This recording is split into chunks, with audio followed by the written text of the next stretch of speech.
दोस्तों, साथियों, नौजवान विद्यार्थियों, आज हम अफ़गानिस्तान पर बात करेंगे।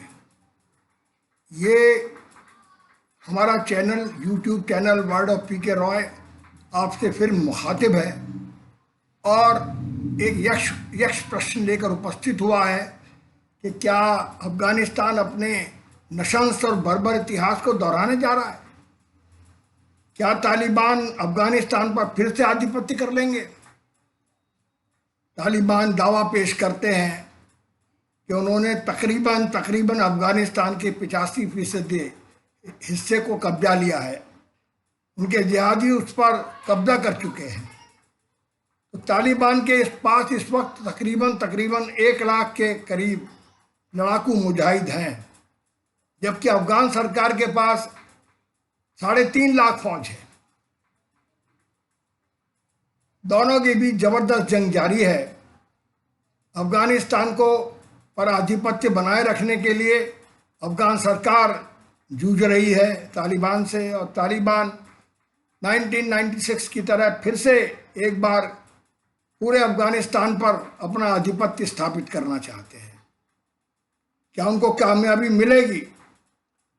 क्या वो अफ़गान फौज को शिकस्त दे पाएंगे? अफ़गान फौज के हौसले बुलंद हैं। बहुत सारे इलाकों में अगर तालिबान ने उनको पराजित किया है और इलाके छीने हैं, जैसा कि वो दावा करते हैं कि तकरीबन 200 जिले उन्होंने छीन लिए हैं। सीमावर्ती क्षेत्रों पर, ईरान से लगे क्षेत्रों पर, इधर पाकिस्तान से लगे इलाकों पर उन्होंने आधिपत्य कर लिया है उन जिलों पर। लेकिन अफ़गान फौज लड़ रही है बड़ी हिम्मत के साथ, बड़े उसके हौसले बुलंद है। और साथ ही वो नागरिक जो तालिबान को पसंद नहीं करते हैं, जिन्होंने तालिबानी जुल्मों को झेला है, उस बर्बरियत को झेला है, उस नृशंसता को झेला है। 4 साल हुकूमत की तालिबान ने अफ़गानिस्तान के ऊपर 1996 से लेकर 2001 तक, जब तक कि अमेरिकन और नाटो फौजों ने उनकी सत्ता को काबू से उखाड़ नहीं फेंका। 20 साल अमेरिकन फौज वहां पर रही। अमेरिका ने करीब 250 ट्रिलियन डॉलर, करीब 2,50,000 ट्रिलियन डॉलर खर्च किए अफगान वॉर पर। बहुत सारा पैसा अपनी सेना पर खर्च किया, बहुत सारा पैसा अफगान सेना को तैयार करने के लिए खर्च किया, बहुत सारा निर्माण में खर्च किया। इस तरह अमेरिका को ये युद्ध 20 साल तक बड़ा महंगा पड़ा है। लेकिन क्या ये तमाम 20 साल की उपलब्धियों को अमेरिका गंवा देगा? नाटो गंवा देंगे और दोबारा जिसको हटाने आए थे, जिनको सत्ता से विमुख करने आए थे, जिनको सत्ताच्युत करने आए थे, क्या उनको फिर जो है अफगानिस्तान को झेलना पड़ेगा? तो ये जो हालात हैं इस समय वो बहुत अच्छे नहीं हैं और युद्ध जारी है और पाकिस्तान तालिबान के पीछे है। पहले भी जब नॉर्दर्न अलायंस ने सोवियत फोर्सेस को हराया था 1990 में, उस वक्त भी ये नॉर्दर्न अलायंस को हराने का काम तालिबान ने किया। वारलॉर्ड थे बड़े बड़े, अहमद शाह मसूद थे, नरुद्दीन रब्बानी थे, गुलबुद्दीन हिकमतयार थे। ये बड़े बड़े वारलॉर्ड थे जिन्होंने वो जंग लड़ी और भरपूर सहायता की। ओसामा बिन लादेन आए वहाँ पर, तमाम दुनिया के जिहादियों का अड्डा बन गया अफगानिस्तान। लेकिन वो सारी लड़ाई पाकिस्तान से लड़ी जा रही थी। जो अफगान शरणार्थी इधर आए, तकरीबन जिनकी संख्या 30 लाख बताई जाती है, उनके बच्चे ही तालिबान बने उन मदरसों में पढ़कर, उन इस्लामिक मदरसों में जो उन्होंने तालीम पाई। ये तालिबान शब्द तालिब से निकला है। तालिब का अर्थ है विद्यार्थी। तो ये विद्यार्थी ही लड़ाके बन गए और अमेरिकन फौज तो बाद में उतरी वहाँ पर। उसके पहले तो वहाँ पर सोवियत फौज थी, सोवियत फौज चली गई छोड़कर। इसके बाद ये सत्ता पूरी आ गई वारलॉर्ड्स के हाथ में, जिसको नॉर्दर्न अलायंस कहते हैं। इनको उखाड़ फेंका तालिबान ने, लेकिन उसके पीछे पूरी ताकत पाकिस्तान की थी, पाकिस्तानी फौज की थी। जिन्होंने उन्हें ट्रेंड किया, जिन्होंने उनको मदद किया, सैन्य हथियार दिए, और जिस तरह की नशंसता फिर तालिबान ने ढाई, इस्लामिक राज्य बनाना चाहते थे, शरिया कानून लागू किया, महिलाओं को बुर्का नशीन कर दिया, उनकी पढ़ाई छुड़ा दी, लड़कियों को घर में बिठा दिया, जरा जरा सी बातों पर कोड़े, जरा जरा से अपराधों पर अंग भंग करना, यह सब होता रहा पूरे के पूरे शासन में। और उधर ओसामा बिन लादेन के अलकायदा को उन्होंने पूरा प्रश्रय दिया। उसी अलकायदा ने हमला किया था न्यूयॉर्क ट्रेड सेंटर पर, जिसका बदला लेने के लिए या उस हुकूमत का खात्मा करने के लिए जिसने ये सब ऐसे आतंकवादियों को प्रश्रय दिया था अफगानिस्तान में, उनको ख़त्म करने के लिए नाटो फौज ने हमला किया अफगानिस्तान पर और बेदखल कर दिया सत्ता से तालिबान को। इस तरह से बहुत सारी फोर्सेज रही अफगानिस्तान में, अलकायदा भी आया, IS भी आया, तालिबान भी आए, लेकिन तालिबान की ताकत इन दिनों बहुत बढ़ गई। जैसे ये खबर आई कि अमेरिकन फौज जो है जा रही है छोड़कर, हालांकि दोहा में करीब करीब 2 साल तक एक वार्ता चली तालिबान और अमेरिकन डिप्लोमेट्स के बीच में, और उसमें यह करार हुआ कि अफगानिस्तान में अब तालिबान सत्ता के अंदर शिरकत करेंगे, एक संयुक्त सरकार बनेगी, इसमें तालिबान भी होंगे, मानवाधिकारों का पूरा सम्मान करेंगे तालिबान, ऐसा उन्होंने वादा किया, करार किया। लेकिन जैसे ही उनका आधिपत्य कुछ इलाकों पर हुआ, अमेरिकन फौज तो जा रही है, 1 सितंबर तक पूरी लौट जाएगी, नाटो फौज भी, ऑस्ट्रेलिया की और जो तमाम नाटो कंट्रीज हैं।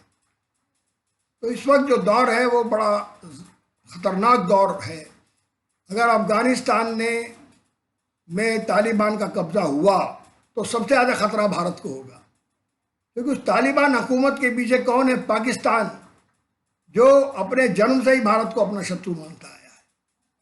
कश्मीर को हड़पने के लिए कौन कौन सी साजिशें नहीं की, कौन कौन से जिहादी नहीं बेचे। ये बात उल्लेखनीय है कि जिस वक्त कश्मीर वॉर शुरू हुई, कश्मीर में जिहादी भेजे गए 1989। हालांकि वो अमेरिका ने डिज़ाइन किया था पूरा का पूरा कश्मीर वॉर को, बियर ट्रैप के नाम से ब्रिगेडियर यूसुफ ने सब खुलासा भी किया है, जो ISI के चीफ भी रहे। वो उन्होंने कहा कि ये जो पूरा कश्मीर को और गिलगिट को पूरा कब्जाने का जो हमने फैसला किया, तो उसके लिए इस्तेमाल किया जिहादियों को, और अफगान जिहादी लड़ने आए थे वहाँ सबसे पहले, और कोई नहीं आया था। कश्मीरी जिहादियों को ट्रेंड करने के लिए, पाकिस्तानी जिहादियों को ट्रेंड करने के लिए अब तो कश्मीर को लेकर बहुत सारे उग्रवादी संगठन पाकिस्तान में हैं, काम कर रहे हैं। जैश ए मोहम्मद है और जाने कितने हैं, आप जानते हैं सबके नाम, अलबर्क है, हुर्रियत के नाम पर कश्मीर के अंदर भी जो है एक ऐसा धड़ा पैदा हुआ जो प्रो पाकिस्तान था, जो पाकिस्तान के अंदर विलय करना चाहता था कश्मीर का, सैयद अली शाह जिलानी के नेतृत्व में। तो उस तरह से कश्मीर को ख़तरा बढ़ जाएगा, क्योंकि पूरी ताकत झोंक देगा पाकिस्तान, जो उसने अब तक नहीं झोंकी है। जो पूरा टेररिज्म काम डाउन हुआ है, करीब करीब 50% हमले रह गए हैं जिहादियों की कश्मीर में, उसमें को एक नई आग देगा, एक नई आग फूकेगा उसके अंदर तालिबान आकर। तो भारत इसीलिए बहुत डिप्लोमेटिक एफर्ट्स कर रहा है, रूस के साथ बात कर रहे हैं हमारे एस जयशंकर, और जगह भी गए, ईरान गए हैं, ईरान भी को भी खतरा है, उधर जो है कजाकिस्तान को भी खतरा है। बहुत सारे जो सोवियत यूनियन के पहले एलाइज हैं, जो पहले उनके हिस्से थे, अब अलग देश बन गए, हालांकि वो एलाइड अभी भी रशिया के साथ हैं, वहाँ पर मुस्लिम पॉपुलेशन है, उनको भी बड़ा खतरा है कि अगर ये तालिबान यहाँ आए तो क्या होगा। चीन को भी है, चीन के अंदर भी जो वीगर विद्रोही हैं उसके शिंगजांग प्रांत में, लेकिन चीन के साथ एक अंडरस्टैंडिंग करने की कोशिश की है, रूस के साथ भी की है। अब बड़े होशियार हो गए तालिबान, पहले की तरह से ट्राइबल और एकदम जंगली नहीं रहे, अभी वो डिप्लोमेटिक टॉक्स कर रहे हैं अमेरिका के साथ, जैसे कि दोहा के अंदर, और उसे राजी कर लिया छोड़ने के लिए कि जाइए अलविदा। अमेरिका ने भी अलविदा कह दिया, थक भी गया होगा अमेरिका, 20 साल तक इतना दौलत खर्च की, नतीजा बहुत ज़्यादा अच्छा नहीं निकला, क्योंकि तालिबान को पूरी तरह परास्त नहीं किया जा सका।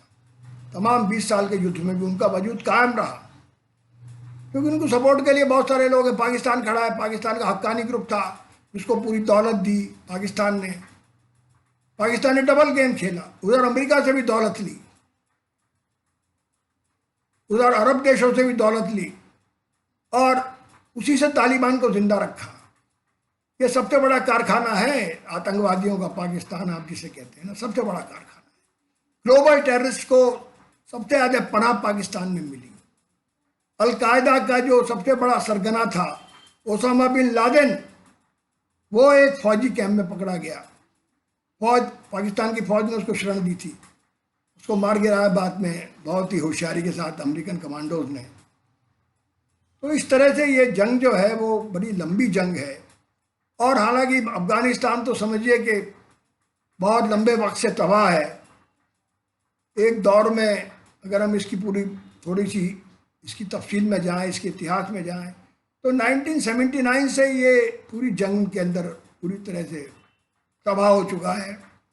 10 साल करीब से सोवियत फौजें रहीं जो 1989 में वापस गई। उनको कम्युनिस्ट हुकूमत ने बुलाया था, कम्युनिस्टों ने तख्ता पलट दिया था दाऊद खान का 1978 में। दाऊद खान वो जो 1973 में खुद तख्ता पलट के प्रेसिडेंट बना था। राजा जहीर शाह थे वहाँ के, किंग जहीर शाह, उनका तख्ता उल्टा था दाऊद खान ने, मोहम्मद दाऊद खान ने।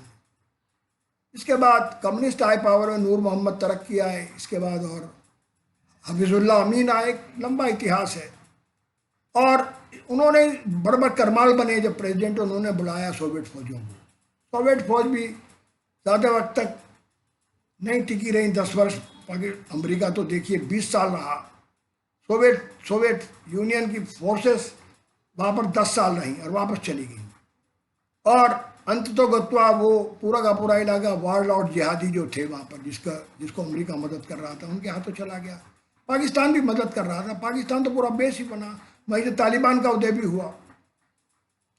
तो इस तरह से ये जंग जो है वो सारी दुनिया के लिए एक बड़ा ख़तरा है, ख़ास तौर से मध्य एशिया के लिए, हमारे लिए, ईरान के लिए, तुर्कमेनिस्तान के लिए, कजाकिस्तान के लिए, उज्बेकिस्तान के लिए, क्योंकि उज्बेक आबादी भी है अफगानिस्तान में, उज्बेक्स भी रहते हैं और उज्बेकिस्तान से वो लगा हुआ इलाका है।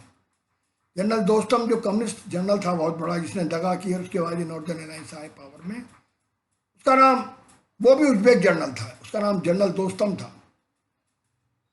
तो इस तरह से ये पूरा का पूरा क्षेत्र जो है इस समय आग में धधक रहा है, युद्ध चल रहा है। हालांकि युद्ध तो मैंने बताया 1979 से है, किसी न किसी रूप में एक दिन के लिए बंद नहीं हुआ। अफगानिस्तान तो पूरा तबाह हो चुका है।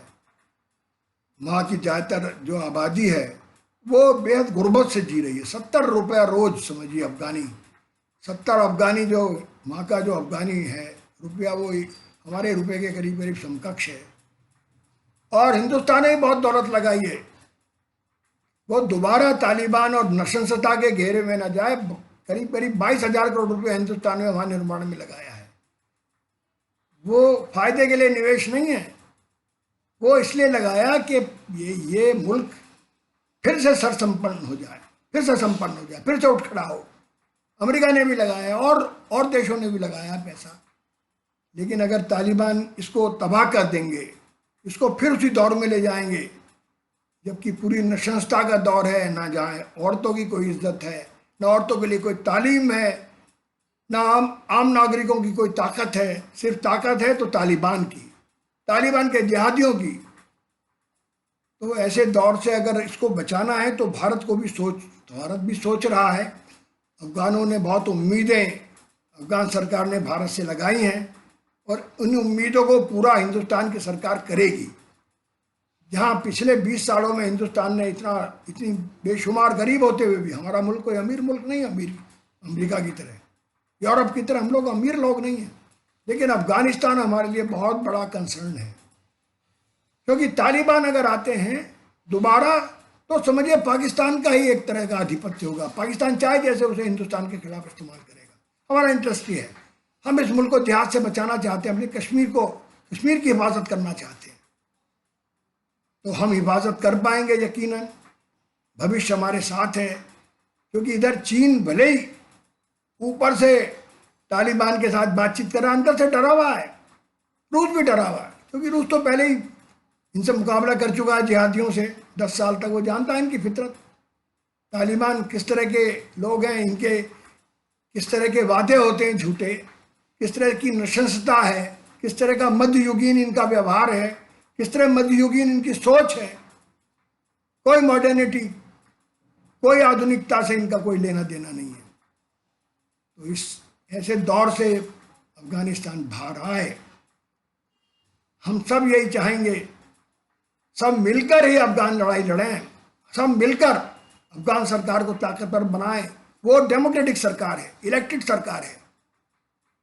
अब्दुल गनी की सरकार इलेक्टेड सरकार है, तो उसको हर कीमत पे बचाना चाहिए। खास तौर से जो अमेरिका तो इतनी दूर से लड़ने आया, वहाँ पर जिहादियों से बर्बरता से लड़ने आया, लेकिन हम तो आसपास ही हैं। रूस पास में है, एकदम लगा हुआ है, चीन पास में है, उसकी सीमा भी लगी हुई है थोड़ी सी, हमारी भी सीमा गिलगिट से लगती है उससे। तो पाकिस्तान की साजिशों को हम नाकाम करें, क्योंकि सारी दुनिया जान चुकी है कि पाकिस्तान कितना बर्बर देश है, किस तरह से ग्रे लिस्ट में डाला उसको फाइनेंशियल टास्क फोर्स ने, और अब वो ब्लैक लिस्ट में जाना चाहिए, क्योंकि जिस तरह का आचरण उसने अफगानिस्तान में दिखाया, वो ब्लैक लिस्ट में डाले जाने के काबिल है पाकिस्तान। तो मैंने थोड़ा सा रूपरेखा आपको आज की युद्ध की बताई। किसी और रोज़ पूरे इतिहास पर अफगानिस्तान की चर्चा होगी, तो आप इस विषय को ज़्यादा विस्तार से समझ पाएंगे, हमारे विद्यार्थी जो सिविल सर्विस की तैयारी कर रहे हैं। क्योंकि ये चैनल हमने उन्हीं के लिए शुरू किया है जो विद्यार्थी सिविल सर्विस के लिए लालायित हैं और उसमें कोशिश कर रहे हैं, उसमें जी तोड़ प्रयास कर रहे हैं अपना। हम भी उनको कोई राह दिखा सकें, उनका हौसला बढ़ा सकें, उनके कुछ विषयों को सरल ढंग से प्रस्तुत कर सकें, यही इस चैनल का उद्देश्य है। शुक्रिया, धन्यवाद, जय हिंद, जय भारत।